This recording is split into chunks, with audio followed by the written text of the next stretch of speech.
जय श्रीराम. धर्मवीर छत्रपती संभाजी महाराज विरचित राजनीतीवरील ग्रंथ पुदभूषण, अध्याय 1, श्लोक क्रमांक 15. समस्त सामंत शिरोवसंत. या समस्त सामंत शिरोवसंत या शब्दाचा अर्थ समजून घेण्याचा हा तिसरा व्हिडिओ.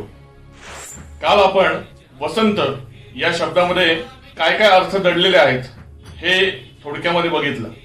या वसंत शब्दाचाच समानार्थी शब्द कंदर्पयामी किंवा मदन, कंदर्प किंवा मदन ह्या शब्दांमध्ये काय काय अर्थ लपले हे पण वसंत या शब्दाचेच अर्थ आहेत, ह्याचेच समानार्थी शब्द आहेत.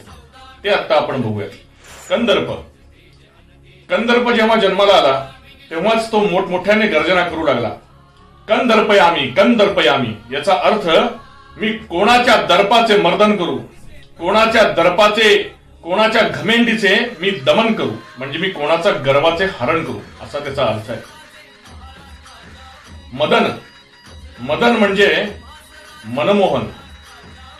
गोकुळामध्ये आपल्या बाललीलांनी सर्व ग्वालांना आणि गोपिकांना त्यांच्या मनांवर मोहिनी टाकून त्यांची मनं जिंकून घेणारे योगेश्वर श्रीकृष्ण हे आपल्या सर्वांना माहिती आहेत. अगदी तसेच आपल्या मनमोहिनी व्यक्तित्वाने शंभूराजांनी देखील अशीच सर्वांना भुरळ पाडली होती. इसवी सन 1672 एबे कॅरेने अशी नोंद करून ठेवली आहे की शंभूराजांचं वय तेव्हा 14-15 वर्षाचं होतं. शंभूराजे हे अतिशय उत्तम बांध्याचे आणि अति स्वरूपवान असे आहेत, म्हणजे दिसायला अतिशय सुंदर आहेत. शंभूराजे जेव्हा घोड्यावर स्वार होतात तेव्हा लष्करामध्ये, सैन्यामध्ये विलक्षण असा उत्साह संचारतो. प्रत्येक मावळ्याला, प्रत्येक सैनिकाला असं वाटतं की आपण शंभूराजांच्या नेतृत्वाखाली मोहिमेमध्ये गेलं पाहिजे.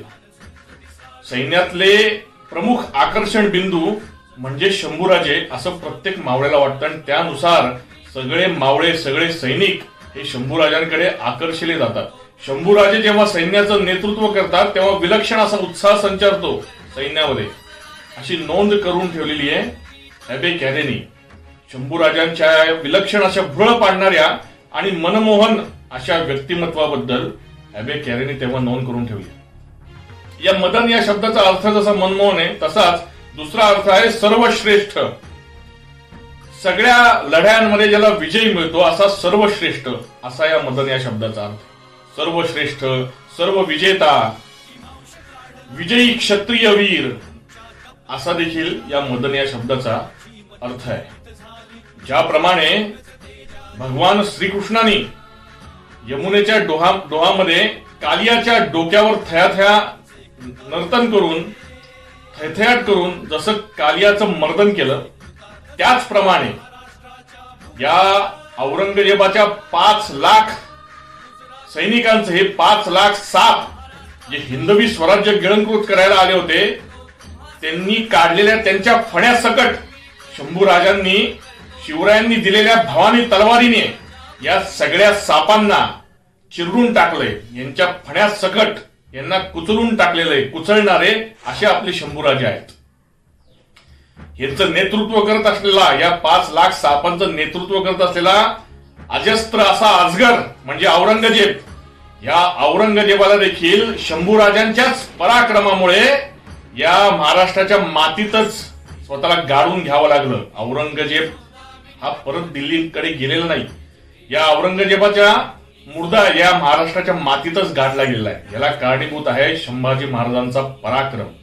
ज्याप्रमाणे श्रीकृष्णाने कालियाचं मर्दन केलेलं आहे, या कालियाचं त्याला तिथून पळवून लावलं, त्याला मारून टाकलं, त्याचप्रमाणे शंभूराजांनी देखील या औरंगजेबाला या भूमीमध्ये गाडून घ्यायला भाग पाडलं. औरंगजेबाच्या डोक्यावर श्रीकृष्णाप्रमाणे तांडव केलं आणि नुसत्या नर्तनानेच नाही तर आपल्या वर्तनाने आणि कर्तनाने म्हणजे प्रत्यक्ष आपल्या पराक्रमाने ज्या हातामध्ये शिवरायांनी दिलेली भवानी तलवार आहे त्या भवानी तलवारीने औरंगजेबाला पाणी पाजले. असे क्षत्रिय तुरावतनौस सिंहासनाधीश्वर मुघल दल संहारक शस्त्रशास्त्र पारंगत आणि समस्त सामंत शिरोवसंत धर्मवीर छत्रपती संभाजी महाराज की जय. संभाजी महाराज की जय.